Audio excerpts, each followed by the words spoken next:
Good morning, dear student. I am Dr. C.P. Singh, Assistant Professor, Department of English, DBS PG College, Gobindnagar, Kanpur. Today, I am going to explain a very important paper, BA post semester. Title of the paper is Indian Literature in Translation. After this, I want to discuss why should students choose the paper Indian Literature in Translation. पहला प्रश्न ये है कि students Indian literature in translation paper क्यों चुने. What are the benefits of the paper. I will brief explain something regarding this. If the student opt the paper Indian Literature in Translation, there are the many benefits, but I will explain only 5 benefits of this paper. Point number first, students will be benefited understand Indians diversity. अगर ये paper आप लेते हैं तो पहला फ़ायदा, first benefit students को होगा understand Indians diversity. The paper introduces students to literary works from different Indian languages and cultures. It helps them appreciate Indians' rich culture and linguistic diversity. ये फर्स्ट बेनिफिट स्टूडेंट को होगा कि वो Indian language के culture को और cultural diversity को बहुत अच्छी तरीके से समझ पाएंगे. Point number 2, access to regional literature. Regional literature के एक्सेस में वो रहेंगे and many great works are written in regional language. Through translation, student can read and understand these works without knowing the original language. Regional literature के विषय में उनको बहुत अच्छी तरीके से जानकारी हो जाएगी अगर वो इंडियन लिटरेचर ट्रांसलेशन के पेपर को ऑप्ट करते हैं. पॉइंट नंबर 2 में ये उनको बेनिफिट होगा. Point number 3, promotion of national integration. Reading literature from different regions helps students understand and respect people from various parts of the India. Promotion of national integration. Point number 3 students के लिए बहुत ही important और beneficial है. And point number 4, improvement of the language skill. This is a very important for the students.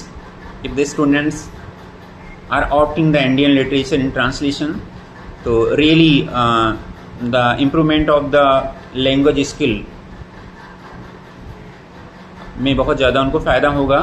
and exposure to translated text, enriched vocab, reading comprehension and communication skill. Dear students, you all of you know that the communication is a very, very important for you and for us, because role of the communication skill is a very important, and if your communication is good and your communication skill is really good, then definitely you can face any type of the problem.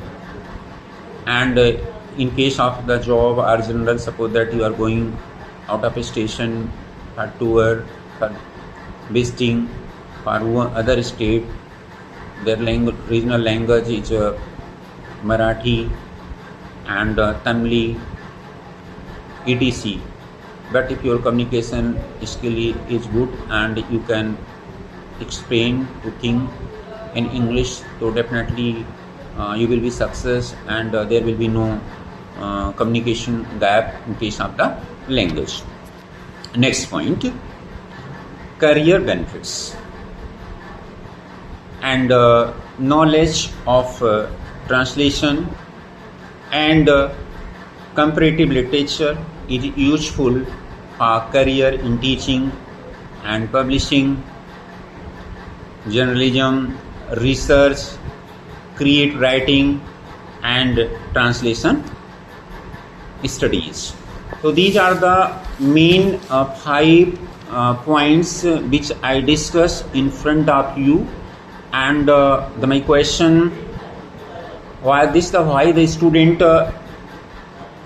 should students choose the paper Indian literature और translation. अगर वो इस paper को opt करते हैं तो ये जो बेनिफिट्स मैंने बताया 1 by 1 उसमें उनको बहुत फ़ायदा मिलेगा. Once again just within 1 minute I want to repeat it. The understand Indians diversity and access to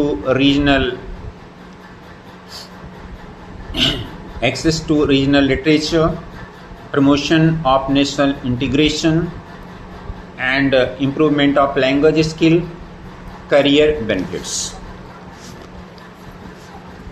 अब इस पॉइंट के बाद में हम ये देखते हैं कि in the 4th paper Indian literature in translation there are the many writer, many playwrights.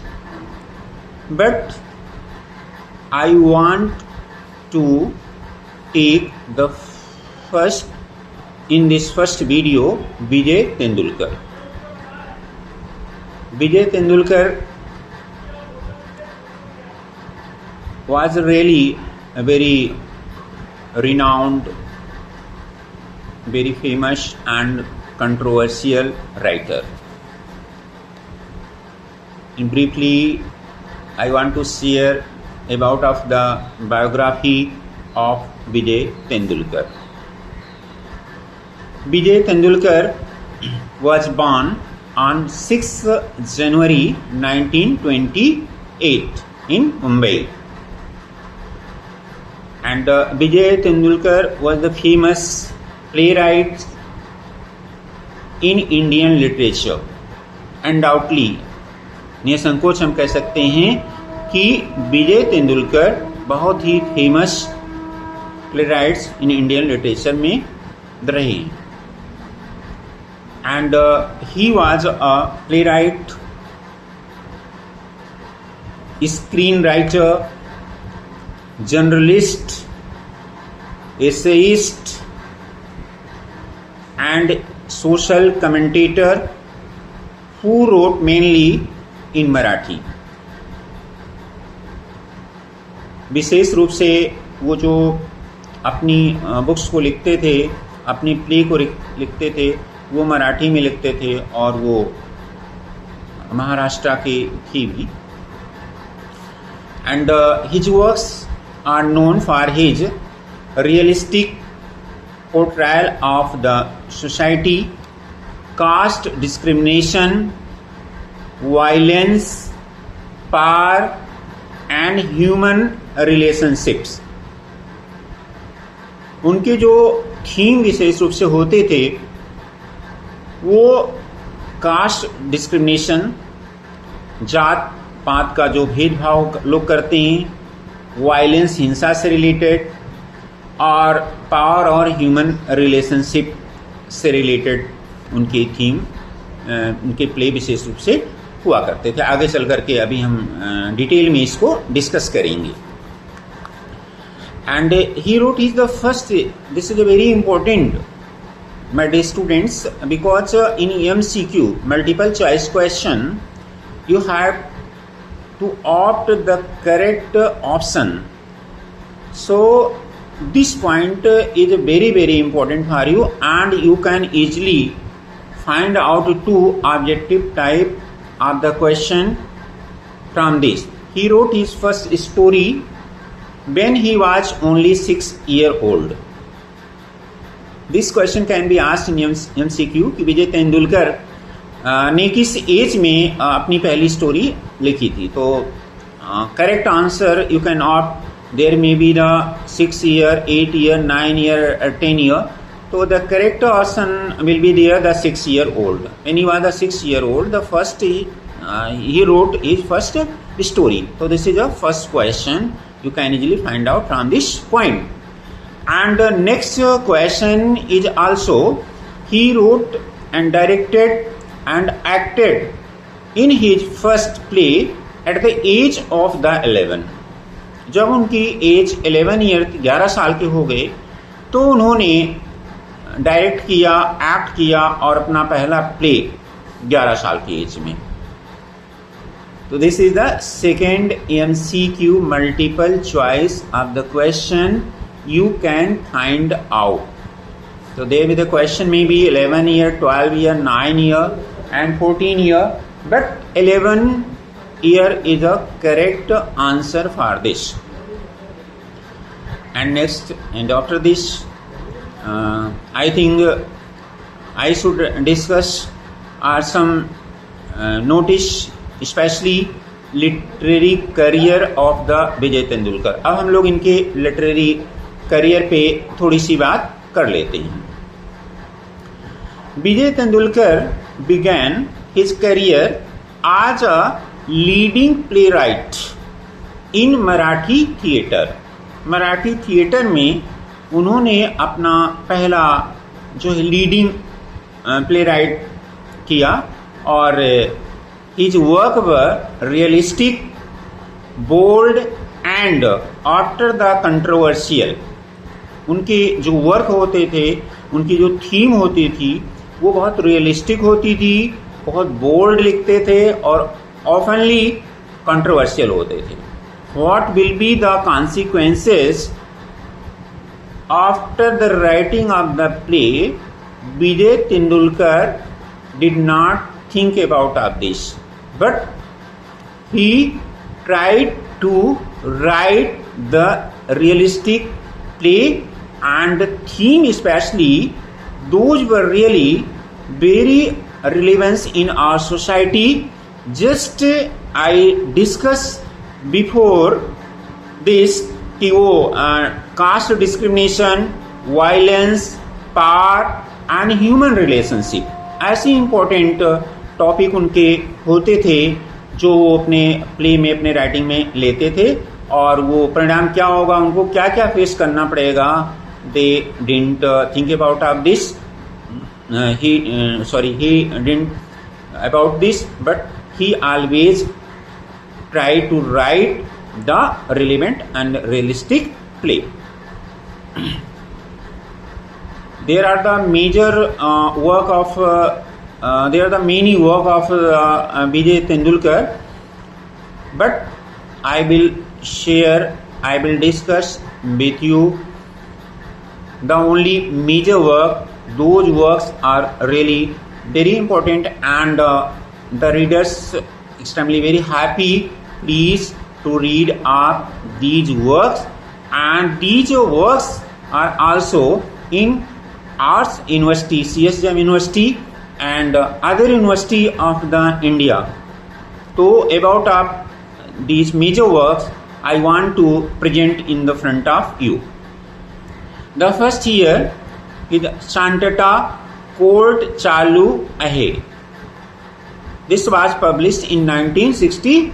7 and the second Sakharam Binder 1972, third Ghasiram Kotwal 1972 and fourth Kanyadan and next fifth Kamla. So these works are really very famous and readers like to read it and enjoy a lot about of this work. अब students इसमें हम Vijay I discuss the complete biography and about of the work of the Vijay Tendulkar, and after this I should discuss the major play which is a very interesting and very popular and very controversial play whose name is Kanyadan. Name of the play is Kanyadan. All of you know what is Kanyadan. This is a general term, so I don't want to define it.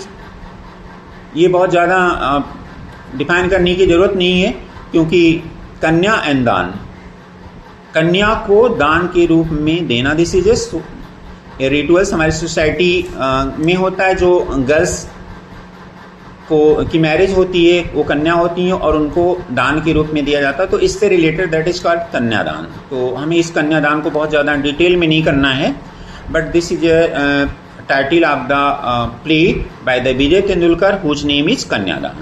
अब कन्यादान पे हम लोग थोड़ी सी बात कर लेते हैं. Kanyadan originally written in Marathi by the Vijay Tendulkar. This is also very very important, my dear student, because many times this question have been asked to your university examination. The Kanyadan originally written in Marathi, Hindi, Bengali and English. The first. So the first Kanyadan originally written in the Marathi and by the Vijay Tendulkar. So properly keep in your mind, this is a very very important question कि originally ये मराठी में कन्यादान लिखा गया था. तो आपका ये आंसर सही हो सकता है अगर आप थोड़ा सा दिमाग में रखेंगे. And translated it English. अब दूसरी बात, हमने जैसे कि स्टार्टिंग में बताया है कि translation, Indian literature in translation के क्या क्या बेनिफिट्स, क्या क्या फ़ायदे हैं, मैंने शुरू में 5-6 पॉइंट स्टार्टिंग में मैंने डिस्कस किया है.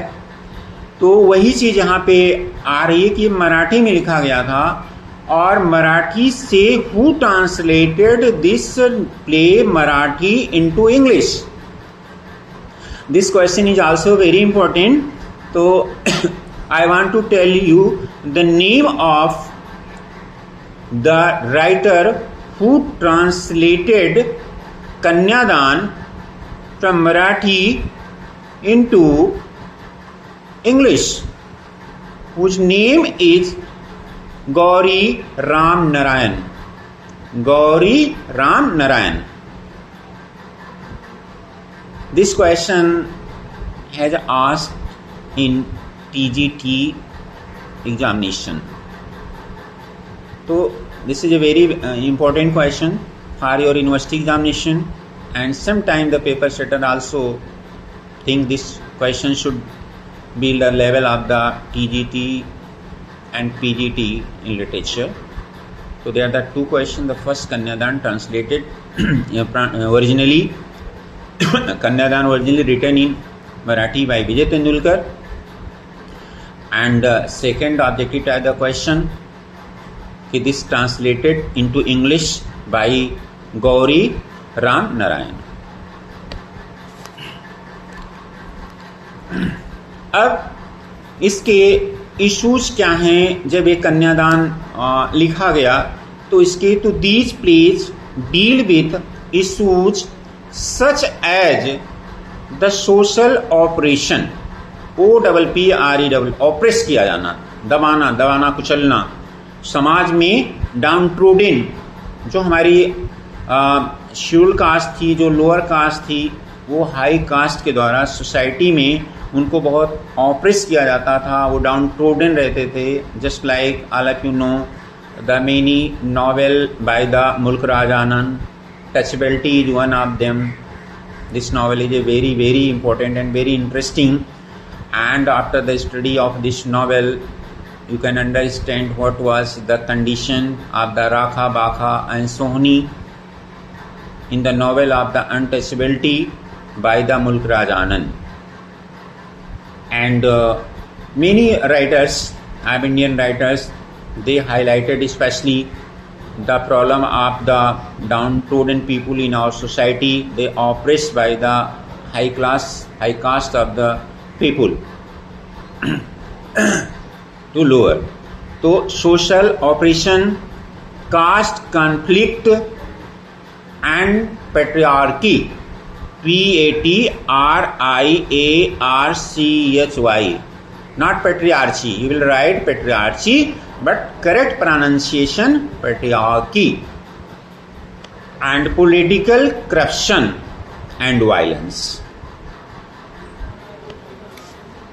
अब कन्यादान is one of the Tendulkar's most significant place. हम बता चुके हैं, बहुत इम्पोर्टेंट है कि caste discrimination, social reform, intercaste marriage, domestic violence, conflict between idealism and the reality. Vijay Tendulkar in this novel of the Kanyadan, I want to highlight or a brief description about of the major character in the play of the Kanyadan. So first here the major character, there are the many major characters in Kanyadan, and the first Nath Diwalkar. अब who was Nath Diwalkar? If I will not discuss the major characters in this play, so it would be not clear to understand the theme of the novel. तो नाथ दिवालकर a Brahmin politician, MLA, member of Legislative Assembly and social worker. Father of Jyoti and Jayaprakash. ज्योति और जयप्रकाश नाथ दिवालकर की बेटी और बेटे हैं, और नाथ दिवालकर एक Brahmin politician हैं और MLA member of legislative assembly चुन करके आए हुए हैं, और वो सोशल वर्कर भी हैं. Believes strongly in the equality and casteless society. उनका ये विश्वास है, पूर्णतया विश्वास करते हैं कि इनकी जो सोच है, इनकी जो थाट है कि अगर किसी लोअर कास्ट के लड़के से हाई कास्ट की लड़की की मैरिज करा दिया जाए तो आई थिंक सोसाइटी में इक्वलिटी बनी रहेगी और धीरे धीरे हमारी सोसाइटी में जस्टिस और इक्वलिटी आ जाएगा. This is the main heart of the Nath Diwalkar who is a MLA. शायद हमें लगता है कि उन्होंने ये एक्सरसाइज, ये प्रैक्टिकल एग्जाम्पल अपने परिवार से ही करना ठीक समझा, क्योंकि वो एमएलए हैं. उनको ये लग रहा है कि there are the two faces of the politician, one in front of the public and second one face is especially used in his house. But here the Nath Diwalkar is very transparent and he wanted to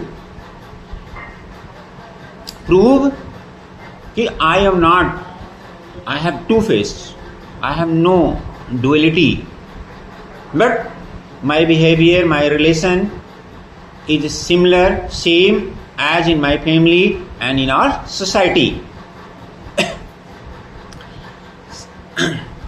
Believes strongly in the equality and caste society and support Jyoti's decision to many Arun as a social experiment. Arun name आया यहाँ पर। अभी आगे हम अरुण के विषय में देख लेते हैं। अभी शॉर्ट में मैंने केवल कैरेक्टर नाथ देवालकर का देखा, जो ज्योति और जयप्रकाश के फादर हैं। अब नेक्स्ट इनके दो second character whose name is Seva Devalkar. Seva Devalkar is a wife of the Nath Devalkar. What is her role in our society? Nath Devalkar wife and social activist. वो एक सोशल एक्टिविस्ट हैं और नाथ देवालकर की वाइफ हैं।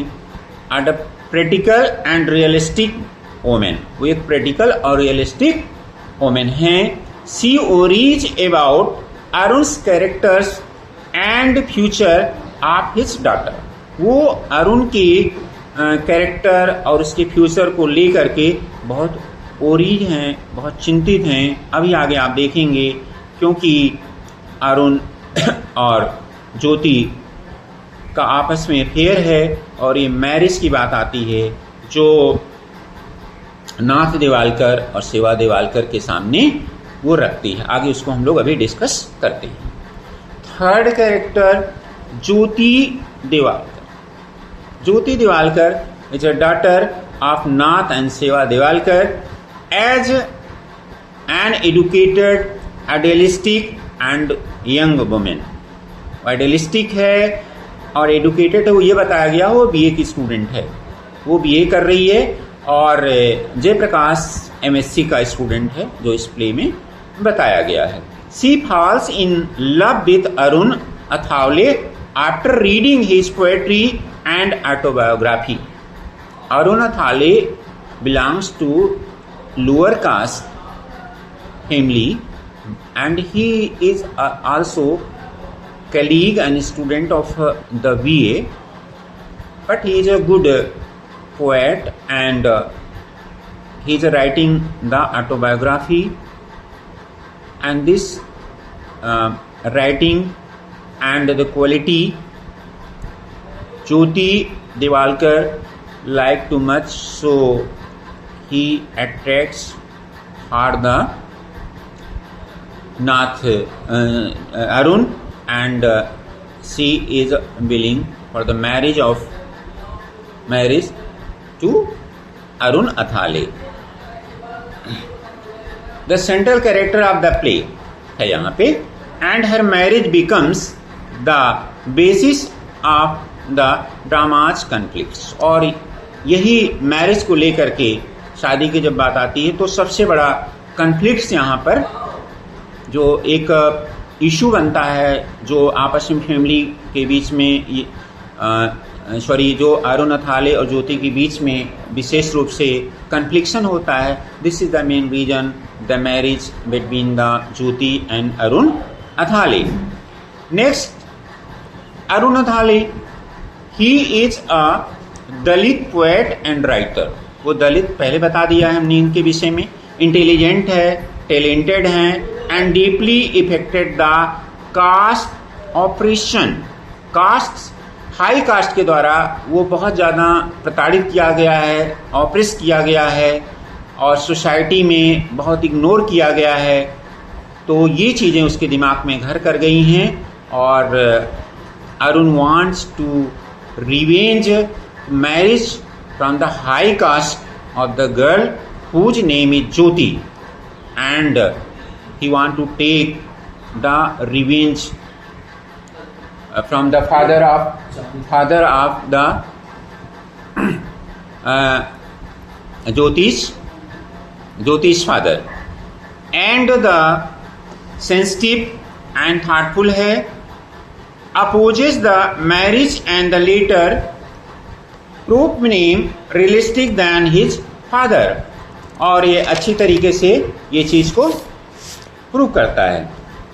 अब हम लोग थोड़ा सा जयप्रकाश को भी देख लेते हैं, जो नाथ देवालकर का एमएलए साहब का बेटा है, son of the Nath and Seva. He is a brother of Jyoti and sensitive and thoughtful है. Opposed the marriage and later proved more realistic than his father. और इस मैरिज को वो अपोज करता है कि हमें अपनी बहन जो ज्योति है उसकी शादी उससे नहीं कराना है, इसके अपोज में वो रहता है. और जो थोड़े कैरेक्टर हैं, हमीद राय एक हैं और बैनम सेठ हैं, इनका बहुत ज़्यादा रोल इस प्ले में नहीं है. तो dear student, today I discuss the why the Indian literature in translation is useful for the my students if they opted, and the second about of the playwright Vijay Tendulkar biography and some important work of the Vijay Tendulkar, and whose name of the play Kanyadan, and I explain the major character of the play Kanyadan. So dear students, the next theme and crux I will be continue in the next video, because if I will continue, so this video will be very long and you will not take the interest. So I think if you will concentrate and if you will see, and this video will be really very useful for your examination. And once again, thank you. I love you.